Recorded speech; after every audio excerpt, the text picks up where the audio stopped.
Hi, and welcome to Carolina Varsity's 2013 Week 9 Best to Last. I'm Dale Ross. And I'm the pet man, Matt Morrow.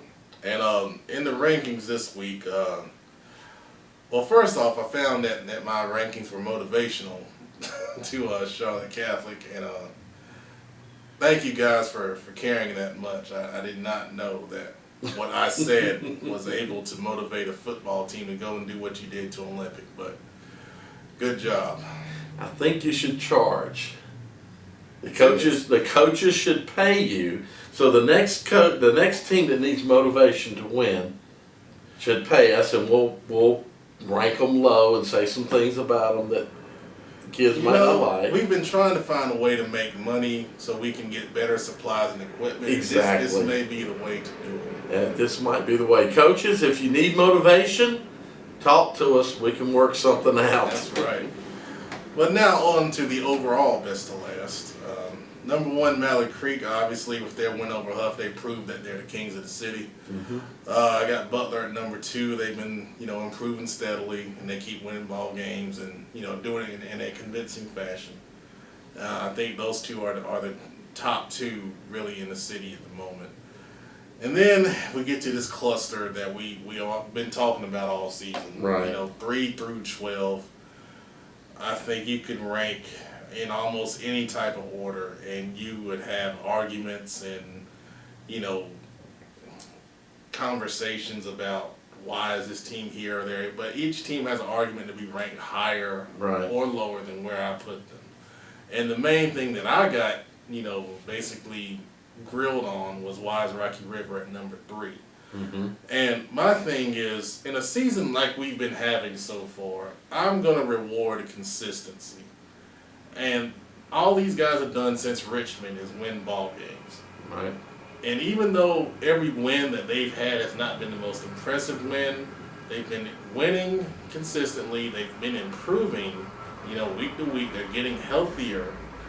And they're showing that consistency could put them in a tier that where they can compete with, some of the best teams. I think they run the ball well. I think they play good defense. And those are two elements that you have to have if you're going to compete with the best teams, not only in the city, but in the state. So that's why I have the number 3. I haven't seen a ton of inconsistency with these guys since maybe in the preseason, or pre-conference, I should say. Right. And even when they were showing that inconsistency, they were still winning ball games. Mm-hmm. Number 4, Catholic, with their big win, I moved them up a good bit. And then Hough, I still keep at number 5. They still got a lot of talent. I think they're still a good team overall. Yeah, so I would differ a little bit. The only comment I'm going to make is, if anybody wants a cage match on this Rocky River thing, because I'm in full agreement too. And you remember the last time this kind of same controversy came up concerning independence, and we were vindicated, validated, or however you want to put it. That got stamped. And if you want a cage match about Rocky River being so high, we'll provide it. Time will tell, obviously, but to be quite honest with you, the teams below them in their conference are, where's that next team at? Porter Ridge down at number 10. Right. So, all they got to do is beat Porter Ridge to have justified what we say, because they will not play any of those other teams until possible playoff time. So, I'm sure some people are going to think the game this Friday night might. But regardless, I think it's a solid top 5. Then we go 6 through 10. You can put these in any order, and this is the one I really struggled the most with. I got West Mecklenburg at 6, and I started looking at things where which team would beat which team at this point in time. Mm-hmm. And that's the thing that I think gets lost in translation, is how we look at this week to week, and even though some teams may have beaten other teams in the past, it's about how that team is playing now. Right. That's why we do the rankings week to week. Mm-hmm. And that's why that's why I have Providence over Olympic, because based off of how those two teams played, I think Providence is playing a little better than Olympic at the moment, and I think they would beat them. Mm-hmm. And That's why the ranking is where it is. But number 6 West Meck, 7 A.O. Brown, 8 Providence, 9 Olympic, 10 Porter Ridge. The toughest team to really rank in this situation is 8. They've been getting better, but you know, they've had some good wins. The win over Vance was a good win. The win over Weddington was a good win. But then what stays in the back of my mind is that Berry game still. You know, Right. and that's a young team. That's a young team with a great coach. So they're going to have those ebbs and flows, you know, right now. But they're peaking at the right time. So my only quarrel with you in how you have them ranked is that I think I would have put Providence at 6 Okay. and shifted the others down. Okay. I know it's how you're playing this week, and I don't think there's been enough games for West Mecklenburg since the Providence loss to tell me that they really are, you know, have gapped that much from Providence. Mm-hmm. The A.L. Brown move up, I understand your thought and you know, the Berry game sticking in the back of the mind. My whole thought about A.L. Brown is lots of sophomores on the team. Right. And if anything, you're going to see, as you say, that kind of play, but you're going to see a team that improves as the season goes along if they're good players. Mm-hmm. I've said before, you know, if you got a lot of seniors and maybe some juniors, your improvement's going to be very small as you move along because your players are pretty much, you know, molded in. But sophomores, you know, we're getting to the point where those sophomores are almost juniors as far as experience is concerned. So I agree with your move of A.L. Brown up, and you know, I'm not going to be surprised to see them move up some more as the weeks go on and they continue to improve. Big game this Friday night may make that happen. 11 through 15, this is where it starts to space out a little bit. Independence, Vance, Ardrey Kell, South Meck, Myers Park. I think there's a huge gap between Ardrey Kell and South Meck. Mm-hmm. The top 13, I think I made this in this posting when I posted it on the site. The top 13, I think, are playoff teams. Ardrey Kell's right there on that border, but I really do think the top 13 will make the playoffs. And then there's a big gap with South Meck, Myers Park.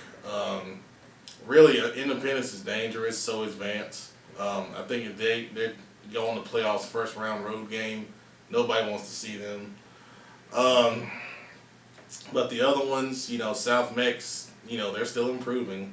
I moved them up over Myers Park because the situation at Myers Park, I think, is a tough one, and it's hurting them in terms of their record and the rankings here. Okay, I agree with, you know, I don't have any problem with these rankings at all.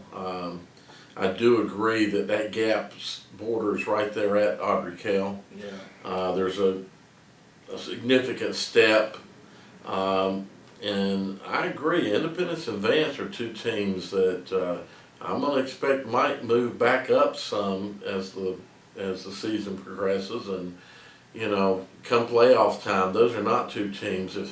If they're knocked down to where they have to go on the road, that's not a team you want to have come into your stadium to play.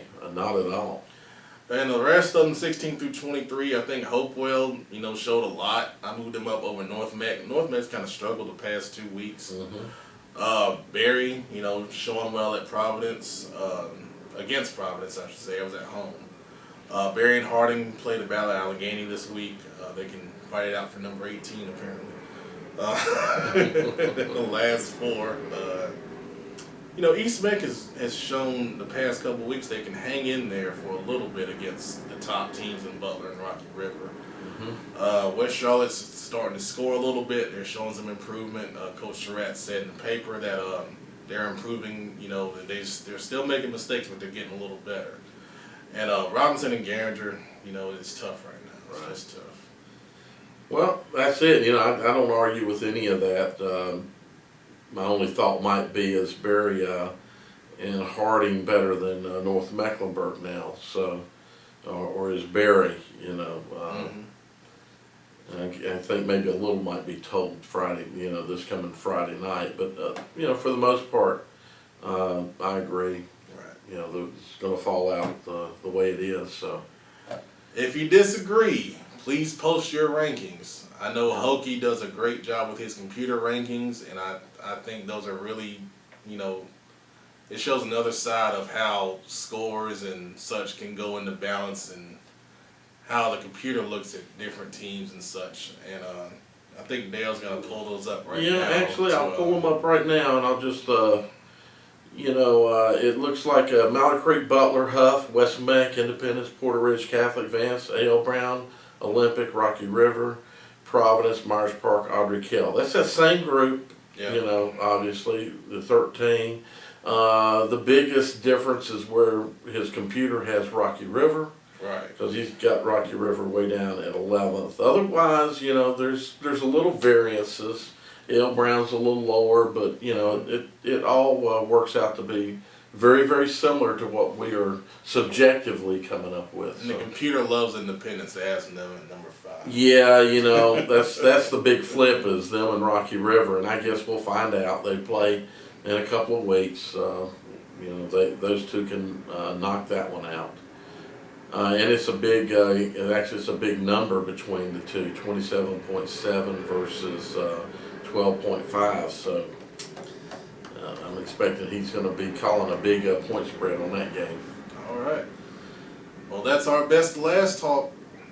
Thank you for watching. If you watched this far, and do let us know. Thank you.